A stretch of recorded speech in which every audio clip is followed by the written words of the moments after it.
அனைவருக்குமே வணக்கம். சற்று முன் கிடைத்திருக்கக்கூடிய ஒரு மிக மிக முக்கியமான செய்தி ஒன்று வெளியாகியுள்ளது. சற்று முன் கரூர் வழக்கில் செந்தில் பாலாஜிக்கு சிபிஐ விசாரணை, இது மாதிரி செய்திகள் வெளியாயிருக்கு. சதுரடியாக கரூர் வழக்கின் மூலமாக பார்த்தீங்கன்னா, திமுகவுக்கு நிறைய தொடர்புகள் இருக்குது. அதுவும் மோஸ்ட்லி பார்த்தீங்கன்னா செந்தில் பாலாஜியுடைய கோட்டையாக இருந்த கரூரில் பார்த்தீங்கன்னா ஒரு மிகப்பெரிய அசம்பாவிதம் நடந்தது இல்லையா?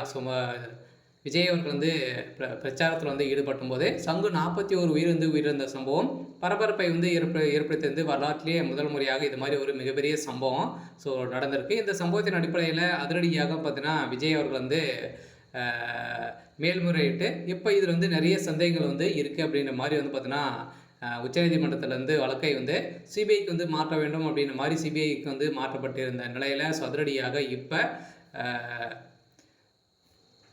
சிபிஐ விசாரணையில் செந்தில் பாலாஜி அவருடைய ஆட்டத்தை முடிக்கக்கூடிய அளவிற்கு சம்பவம் நடந்திருக்கு. பார்த்தீங்கன்னா இப்போ நிறைய ரகசியங்கள்லாம் பார்த்தீங்கன்னா இந்த கரூர் வழக்கு மூலமாக வெளியே வந்திருக்கு. அதனால் செந்தில் பாலாஜி அவர்கள் பார்த்தீங்கன்னா சிபிஐ விசாரணையில் கதற விட்டு இருக்காங்க.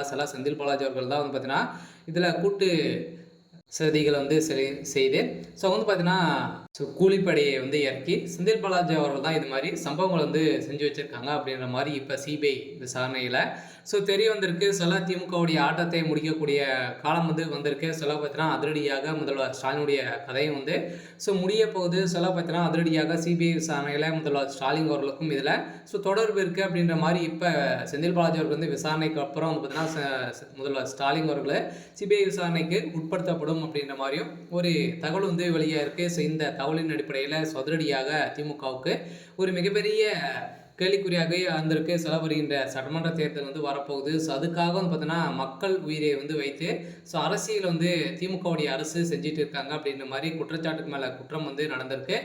நேற்றும் பார்த்தீங்கன்னா இன்றும் சட்டப்பேரவையிலிருந்து நடந்த சட்டப்பேரவையில் இந்த கரூர் வழக்கு மூலமாகவும் அதே மாதிரி பார்த்தீங்கன்னா திமுகவுடைய ஆட்சியில் நிறைய கற்பழிப்பு, இதே மாதிரி பணக்கட்டுப்பாடு, இது மாதிரிலாம் நிறைய சம்பவங்கள்லாம் பார்த்தீங்கன்னா இதில் நடந்திருக்கு. இதனை சுட்டிக்காட்டிய எடப்பாடி பழனிசாமி அவர்களுக்கு நிறைய எதிர்ப்புகள் வந்திருக்கு. இந்த எதிர்ப்பின் அடிப்படையில் திமுகவுடைய அரசு மீது நிறைய புகார்கள் எழுந்திருக்கக்கூடிய நிலையில் மக்களிடையே ஒரு எதிர்பார்த்துட்டு இருந்த நிலையில் இப்போ முதல்வர் ஸ்டாலினுடைய ஆட்டத்தை முடிக்கக்கூடிய அளவுக்கு தான் இப்போ டெல்லி மேலிடத்திலிருந்து ஒரு சில தகவலாம் பார்த்தீங்கன்னா வந்திருக்கு.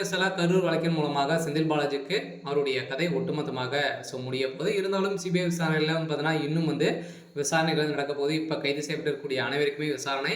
அதே மாதிரி திமுகவில் இருக்கக்கூடிய முக்கிய புள்ளிகளுடைய வீட்டிலும் ரைடுகளும் நடந்திருக்கு. சரி, ஓகே. இன்னைக்கான அப்டேட் இதுதான். மறக்காமல் நம்முடைய சேனலை சப்ஸ்கிரைப் பண்ணி சப்போர்ட் பண்ணுங்கள். தேங்க்யூ.